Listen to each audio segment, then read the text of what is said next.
dando la continuidad a la entrega de una mirada de esta semana, vamos a ver situaciones que están permeando el mundo y el territorio nacional. Y uno de ellos en el plano nacional es ese encuentro del presidente de la República, Luis Abinader, y el presidente de la Junta Central Electoral, donde garantiza que tendrán los fondos necesarios para las elecciones del 2024, para organizar las elecciones. Inmediatamente hay crítica. El PRD dice, por ejemplo, de que le sorprende de la asignación de fondos de forma administrativa. Pero nosotros recordamos los traumas anteriores, los tiempos de Balaguer, por ejemplo, también sucedió en cosas como esta, de que jugaban un poco los presidentes con retrotraerse la entrega de los fondos para presionar a la Junta con relación a algunos elementos. Entonces, digamos que de manera positiva, el decir que van a estar disponibles, eso es favorable. Pero el palo si boga y palo si no boga. Exactamente, eso fue lo que yo entiendo. En definitiva, la crítica principal era que faltaban los fondos. Que faltaban los fondos. Lo que pasa es que esos fondos deben aparecer mediante un mecanismo institucional, no por la voluntad de una persona, que es lo que uno propone aquí, en una mirada, y lo propone en la vida diaria.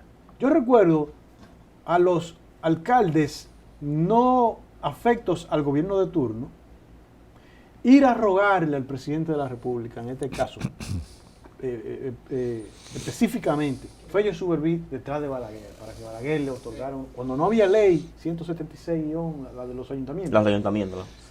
Y recuerdo a Peña Gómez detrás de Salvador Río Blanco para que le dedicara unos recursos especiales. Eso no debe ocurrir en este país.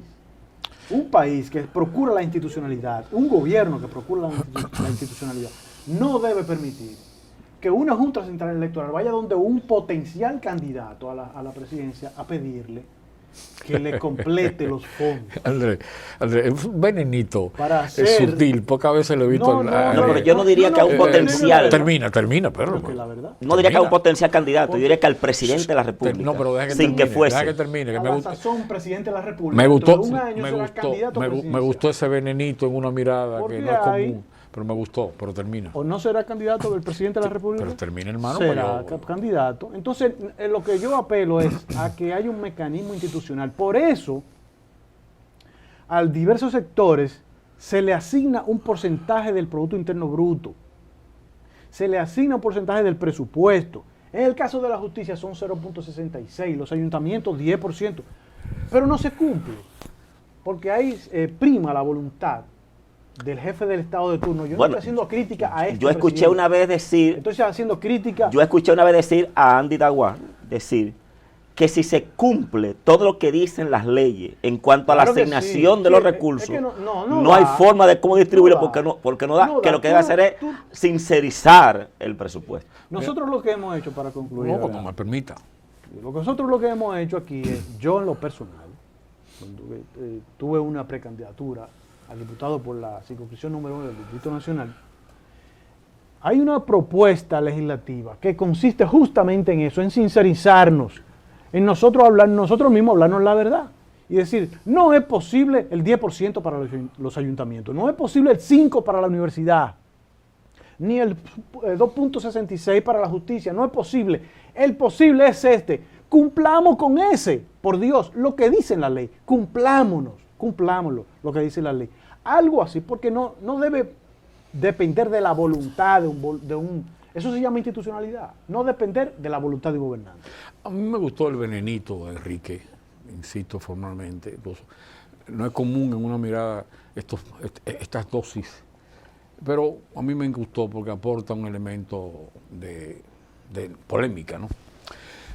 Y además agrego a eso de que es coherente con la defensa de la institucionalidad, sin duda alguna, a la cual yo también me inscribo. Ahora bien, esta vez, y la coyuntura que vive la República Dominicana, yo me quedo con la celebración de que se quitara el escollo de la crítica en relación a que la Junta Central Electoral no tenía los fondos para garantizar unos resultados electorales bien organizados. Incluso lo escuché a crítica del propio Miguel Vargas del PRD, escuché crítica del Partido de Liberación Dominicana y la Fuerza del Pueblo, los tres partidos principales de la oposición, que hicieron referencia a eso. Eso resuelve esa situación, le da mayor garantía, le da mayor vigencia Y para que quede más claro, ¿dónde está el venenito? En llamarle al presidente candidato en el 2024. Evidentemente eso es un venenito, porque el que le está entregando los fondos es el No es el candidato, es el presidente de la República. Es el presidente de la Entonces República. es una dosis interesante que Enrique tiene todo el derecho a plantearlo, y para que tengamos claro a qué me estoy refiriendo. Ahora, me quedo con la celebración de que ya la Junta Central Electoral tiene los recursos para garantizar el proceso. Y agrego el siguiente dato sorprendente. Yo me quedo con el mal menor, y el mal menor es que los fondos estén disponibles. Yo creo que una gran cantidad, una parte de la opinión pública no va a creer esa información. Salió recientemente un dato sorprendente. República Dominicana queda en el lugar 16 en el mundo. De 182 países. En garantía de los procesos políticos electorales. Hay gente en libertades electorales. Libertades electorales, que es lo mismo. Hay gente que no va a creer ese dato porque, entre otras cosas, los dominicanos no creen en su país, una buena parte. Sí. Y la élite no nos ayuda a creer en nuestro país. Incluso cuando revisé los 16 países, me quedé sorprendido porque en los 16, probablemente 13 son europeos, del norte de Europa, países de primer nivel de institucionalidad. Y evidentemente, ¿de dónde sacaron ese dato esa agencia internacional que hizo esa valoración? De la estabilidad de los procesos electorales, a pesar de la crisis. Porque, por ejemplo, como el trancón crítico que hubo en las elecciones frustradas municipales de febrero, Dominicana lo resolvió, porque lo replanteó, suspendió. Usted puede decir, eso fue un elemento crítico de deficiencia, que todavía no se sabe en detalle qué fue exactamente lo que sucedió. Sin embargo, finalmente hubo un nuevo proceso y en ese proceso hubo competitividad. Y finalmente se repitió también la competitividad en la presidencia. Yo quiero reiterar que Dominicana es un país más exitoso políticamente de lo que la mayoría de las personas que hablan en los medios, que escriben y opinan en la República Dominicana, y sobre todo cuando a los partidos les toca hacer oposición. Porque lo mismo hacía el PRM cuando estaba en la oposición.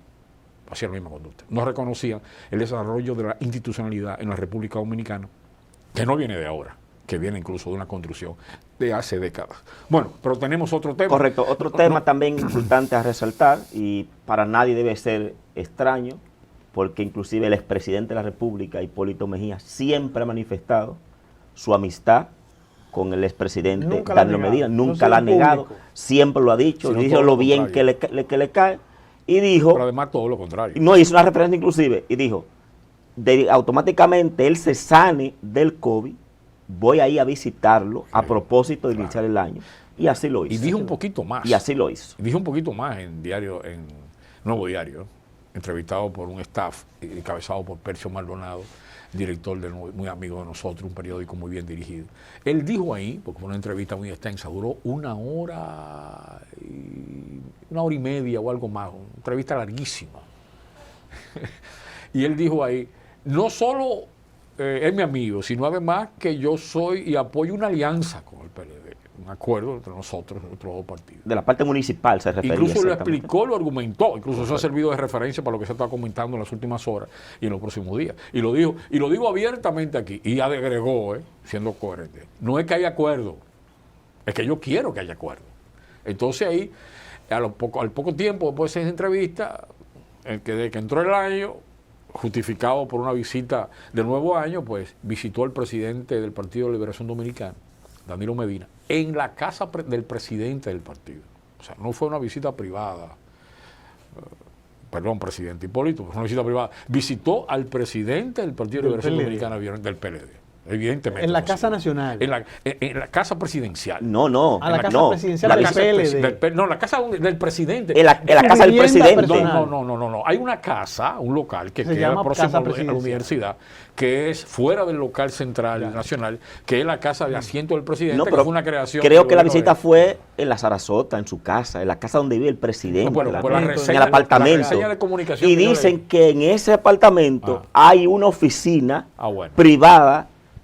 Bueno, una oficina de Danilo en su residencia. Bueno, lo que yo asumo la información en este caso, que tú dices, porque evidentemente tienes más detalle. Ahora, yo leí la nota y decía, casa del presidente. Puede ser que yo tuviera una confusión y fuera su casa privada. De todas maneras, el hecho cierto es que esa es una visita que fortalece el sistema de acuerdos en la República Dominicana. Señores, miren, lo he dicho varias veces en una mirada. Nada más hay dos formas de gobernar.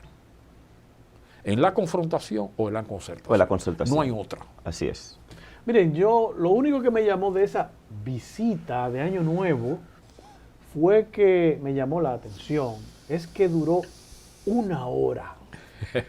Y fue para hacer una bueno, pero tengo que decir. Para saber de su salud. Si yo decido visitar. Más un saludo de Año Nuevo. No. Que duró 1 hora. Pero si yo decido visitar a Enrique Muñoz. No, principio, no es nada. Y decido visitar a Alejandro Abreu. Si son amigos, 1 hora no es nada. 1 hora no es nada. Visitaron amigos, porque al final, al principio del año, lo primero que tú vas a hacer es, me dice, Andrés, ¿quiere un trago? Lo que pasa es que en este caso son dos si presidentes. tomo, me da un trago. Y ya el trago te extiende. Y ya el trago me extiende. Ahora, lo que pasa es que son 2 presidentes, 2 expresidentes. Exactamente. Hay mucho de qué hablar. de qué hablar. Dos ex jefes de Hay que Estado. hablar. Yo quiero, jóvenes, que no perdamos el tema económico en la perspectiva del 2023. Muy importante. Yo creo que Dominicana tiene una fortaleza económica mayor de los indicadores y de la percepción pública. Yo insisto, no importa que mis opiniones en muchos casos no sean compartidas por muchos. Bueno, y presenta el mío porque hay 2 instituciones, que una es aduanas y otra es la DGI, que dicen que superaron por mucho las recaudaciones y presentan esa bandera como Los elemento críticos dicen que las 2 cosas es producto de que los precios aumentaron. Claro. Y a los precios aumentar, cobran más. Ahora, sin embargo, yo entiendo que hay otras miradas. La economía dominicana es una de las más sólidas de América Latina y se mide por el crecimiento del turismo. El crecimiento del turismo es relativo y absoluto. Es decir, en relación al año pasado y en relación a la historia del turismo en la República Dominicana. Es un hecho tangible, no es una construcción estadística ni una construcción publicitaria. Otro dato, la inversión pública, la inversión internacional en el territorio dominicano es creciente, pujante. El país es atractivo para inversiones.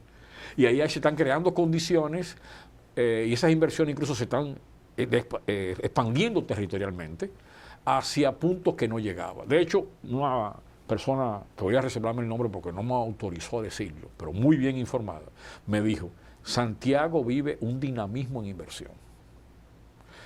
Y voy a decir algo para que se entienda. Y aquí en Santo Domingo se percibe. Las inversiones son fundamentalmente del sector privado, para que se me entienda lo que estoy diciendo. O sea, hay un sector privado nacional creciente que está haciendo inversiones. Bastante dinámico. Y hay un sector privado internacional creciente invirtiendo. Pero entonces están los proyectos, como le conversábamos con un amigo nuestro, entrañable amigo nuestro histórico, Nicolás Cruz, ¿verdad?, de Montecristi, una persona muy importante para nuestro y además muy importante en Montecristi. Y le preguntaba sobre los proyectos de Montecristi.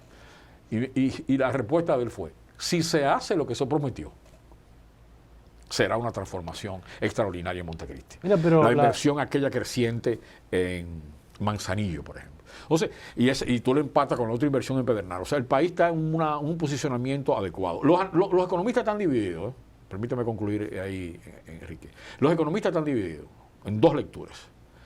Uno que hablan de las amenazas de la crisis internacional, la amenaza de la inflación, de que se puede resentir la economía, incluso menciona la palabra recesión por efecto internacional, y otros que hablan de la solidez de la economía dominicana y de que se mantiene y de que puede seguir creciendo y puede seguir generando riqueza y generando empleo. Ahora, hay hechos, por ejemplo, que chocan con esa última percepción.